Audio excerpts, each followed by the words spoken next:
Hi hello. അപ്പോൾ ഞാനിന്നിവിടെ വന്നിട്ടുള്ളത് ഒരു കടലക്കറിയുടെ റെസിപ്പിയുമായിട്ടാണ്. അപ്പോൾ ഇതൊരു 8 മണിക്കൂറെങ്കിലും കുതിർത്ത് വെക്കണം.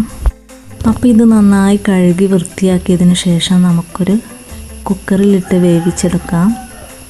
അപ്പോൾ എനിക്കിത് വേവാനായിട്ട് 8 വിസിലാണ് ആവശ്യമായി വന്നത്. 2 കപ്പ് വെള്ളവും 1/2 ടേബിൾ സ്പൂൺ ഉപ്പ് ഇട്ടത് നന്നായി ഒന്ന് വേവിച്ചെടുക്കാം. അപ്പോൾ ഇതിലേക്കുള്ള മസാല തയ്യാറാക്കാൻ വേണ്ടി ഞാനിവിടെ ഒരു ചട്ടി അടുപ്പത്ത് വെച്ചിട്ടുണ്ട്. ഇതിലേക്ക് 2 ടേബിൾ സ്പൂൺ വെളിച്ചെണ്ണ ഒഴിച്ച് കൊടുക്കുന്നുണ്ട്.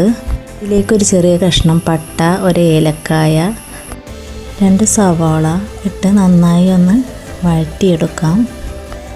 ഈ ഉള്ളി ഒന്ന് വാടിക്കിട്ടാൻ വേണ്ടി ഞാൻ ഇതിലേക്ക് 1/2 ടേബിൾ സ്പൂൺ ഉപ്പ് ഇട്ട് കൊടുക്കുന്നുണ്ട്. ഇതൊരു ലോ ഫ്ലെയിമിലിട്ട് അടച്ച് വെച്ചൊന്ന് വേവിച്ചെടുക്കാം.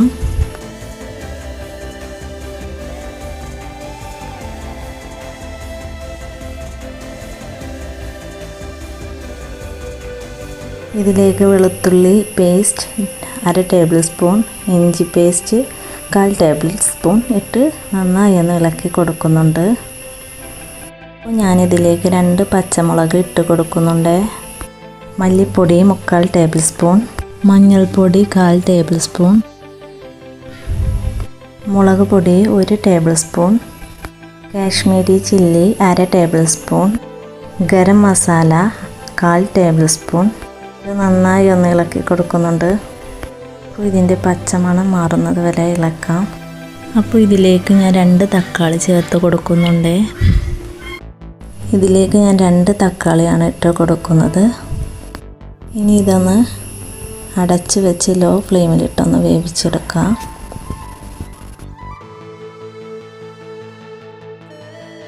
അപ്പോഴേക്കും കടല ഇവിടെ വെന്ത് കിട്ടിയിട്ടുണ്ട്. ഇനി നമുക്ക് ഈ മസാലയിലേക്ക് കടല ചേർത്ത് കൊടുക്കാം. ഇനി ഈ കടലയിലേക്ക് നല്ലവണ്ണം മസാല പിടിക്കാൻ വേണ്ടി നന്നായി തിളപ്പിച്ചെടുക്കാം. ഇതിലേക്ക് കറിവേപ്പിലിട്ട് ഇളക്കി കൊടുക്കാം.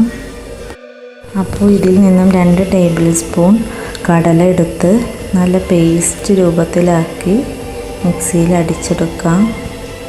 കറിക്കൊരു കുറുക്ക് കിട്ടാൻ വേണ്ടിയാണ് ഇങ്ങനെ ചെയ്യുന്നത്. വേണ്ടാത്തവർക്ക് ഇത് സ്കിപ്പ് ചെയ്യാട്ടോ.